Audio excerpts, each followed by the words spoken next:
Today we had more evidence that the crisis in global financial services is far from over after the Swiss banking giant UBS confirmed that it plans to cut 10,000 jobs worldwide. The move is part of a plan that will see around 2/3 of its investment banking operation go as it tries to make savings of £2.25 billion by 2015.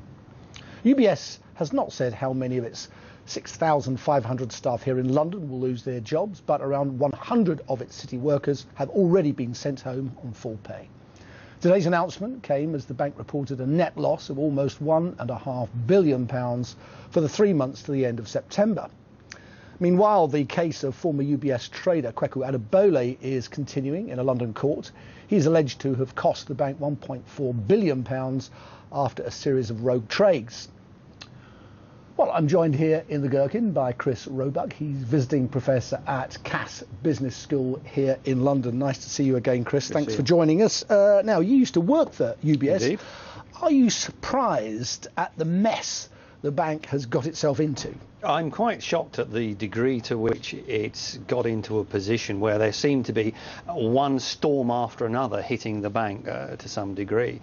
And the driver of the whole problem, I think, is the fact that when times were good before the financial crisis, UBS took the decision to become a preeminent investment bank and took steps to do that.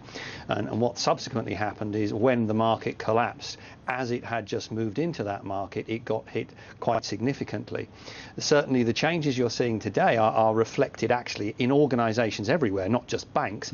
After the financial crisis, people are saying we were doing things that we weren't necessarily doing as our core business to make a bit of money, but now the world has changed, they don't make us any money anymore, so we need to get out.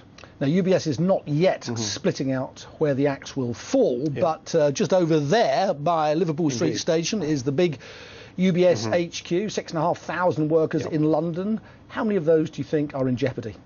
Well, they've said that quite clearly that there is going to be a reduction in the investment bank in terms of globally. What we also need to remember is that UBS is a global bank and they probably have 25,000 people in their retail arm in Switzerland. So it's not just what's happening in London.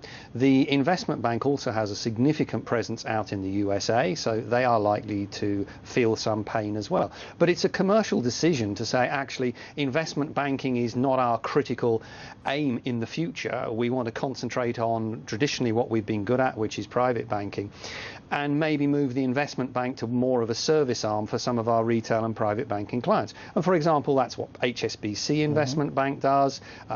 But if you look at some of the preeminent investment banks, they don't really get involved in retail banking or anything else. So when we talk about banks, it's not just investment or retail, it's a spectrum of services. Indeed. Now, some staff evidently turned up today to find that their employee swipe cards didn't work. They were told to go home. Some wags have been tweeting UBS stands for "You've been sacked." This doesn't seem like HR best practice. Well, in terms of how organisations treat people, not just banks, the key test is how an organisation lets people go. Do they deal with those people with integrity, with honesty and with transparency? And is it done in a way where people see that it's being fair? If you have an organisation where, the right to be blunt, the writing is on the wall that some people have to go, if the people at the top explain some people do have to go and there is a general agreement about who goes, then it's fair. If we look at the industrial sort of situation of certain major organisations in this country, they've turned around to the employees and said, look, we've got to cut 15% of costs. Either we sack 15% of the people or you all take a 15% wage cut. Now, the question is, could that model transfer to the financial services world? And I think that's a question of leadership. It looks as though the bank has thrown in the towel. Some people will call it a retreat, and yet if you look at the share price, this is wildly popular with investors. The shares have gone up 10% in 2 days. I think you have to work on the basis of who are the investors. Obviously, UBS is quoted in Switzerland and US. Therefore, the majority of the shareholders are Swiss. Inherently, over a number of years, Swiss shareholders are more conservative than UK shareholders. And some of them, not all of them, but some of them have always felt that Private banking is proper banking, and investment banking is not proper banking. So they're going back to what they know best. Exactly, and that's what, to be blunt, all organisations are doing, all banks are doing, because that's where their core ability to generate money comes from. And if they don't do that, they will not survive. There you go. Professor Chris Roebuck, nice to see you. Thanks for coming in.